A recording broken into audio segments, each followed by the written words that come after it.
Hello, I'm Liz Duplessis, the Instructional Designer in Distance Education at Santa Rosa Junior College. In Part 2 of our 3-part video series, Teaching Through Discussion Forums, SRJC faculty Jessica Harris shares a peer feedback discussion forum in Canvas in which students post research proposals for her online class, Introduction to Information Literacy.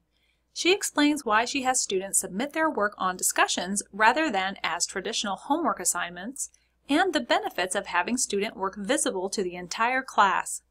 She also explains how her workload has shifted from grading to interacting in discussions, and how this has strengthened her presence in the course. Here's Jessica. I have students provide peer feedback on almost every assignment because, as we were talking about, the more high-quality interactions we see, whether it's between the students or student instructor, right, leads to that collaborative, like, social knowledge construction, right? So we're talking about more opportunities for cognitive development, right? And so at a certain point, right, during the first week, I have them submit to me directly a research proposal, right? And so that's the foundation for their posting their draft research questions. So they've already done some self-reflection in this proposal. I've established a one-on-one relationship with them, and now they're ready, right? We're going to post your draft research questions online, and from this point in the course forward, all work is public. And so when I first did this, I thought, oh, students are going to be like, I have to share all of my work, even my draft work, online with the entire class. Oh, and they're not going to like that. But it turns out they love it. They loved, you know, and I said, well, what's the evidence for that? Well, it's the interaction that I see online. And the feedback that I've received from students is they like seeing what other students are doing instead of kind of submitting their work to the black hole of an instructor and then they get some sort of feedback, you know. But when everyone is posting their work online and they see my reaction and other students' reactions, you'll see that the quality of the work quickly evolves, right? Because they're learning from those first interactions as they start to progress throughout the week. So when we look at this, I'm asking students to post those draft research questions they created in their proposal. And what I'm doing here is when you do peer feedback, like I said, this is completely public. I'm not actually using the peer review tool in Canvas because I want students to see other students' peer reviews. That's really important. And also to see my feedback. And what I'm giving feedback on is the peer review process. So I'm not so much giving feedback on someone's questions or work. I am to some degree, but I'm trying to guide students about how they're analyzing other students' work, right? Because we're thinking about students learning by teaching, right? And so we're thinking about those kind of higher Bloom's taxonomy of analyze, apply, right? And so you really want to give some direction again, though, right? So you can say, well, please peer review this, think about this. But instead, what I'm giving here is a criteria checklist of 3 questions that they've already used, right, for their proposal. So this is a very familiar setup. So they're using the same criteria to analyze other students. It also gives them the approach on how to do that, right? How do you give peer feedback, right, or a peer review in a positive, constructive way, right? And so if you provide some guidance like, hey, stick to these 3 questions, right, you're going to get something much more useful and constructive. And it's also reinforcing the work that they've already done for themselves in self-reflection, right? So it's more meaningful. And so they're addressing these 3 questions.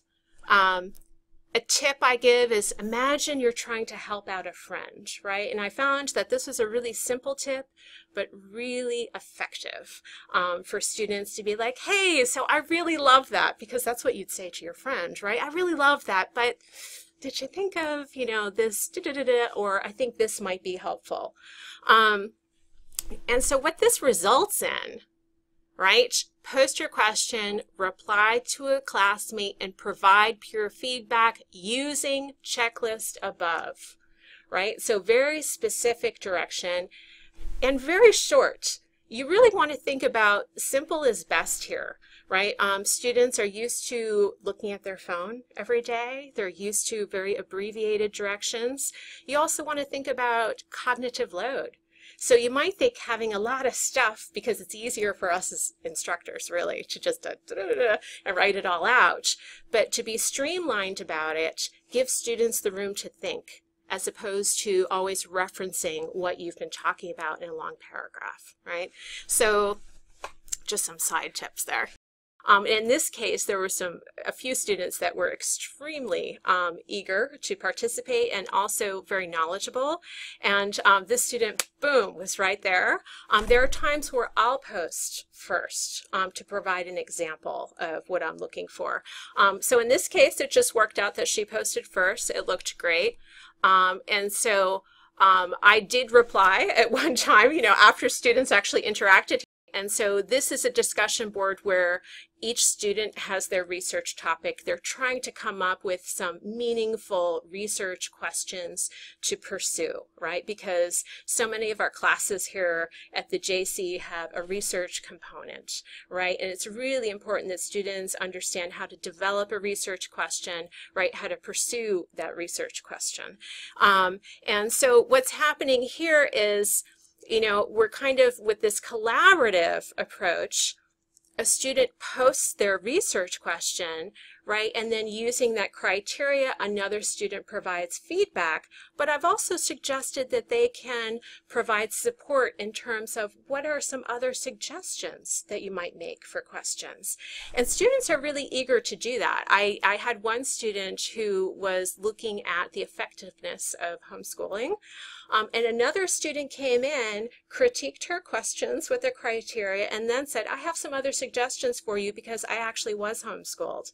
And so let me tell you about some of the issues you could think about, right? And so in that sense, we're building this like collective schema, right? This collective background knowledge, right? Which wouldn't have happened if the student had just submitted their research questions to me and no one else ever saw them?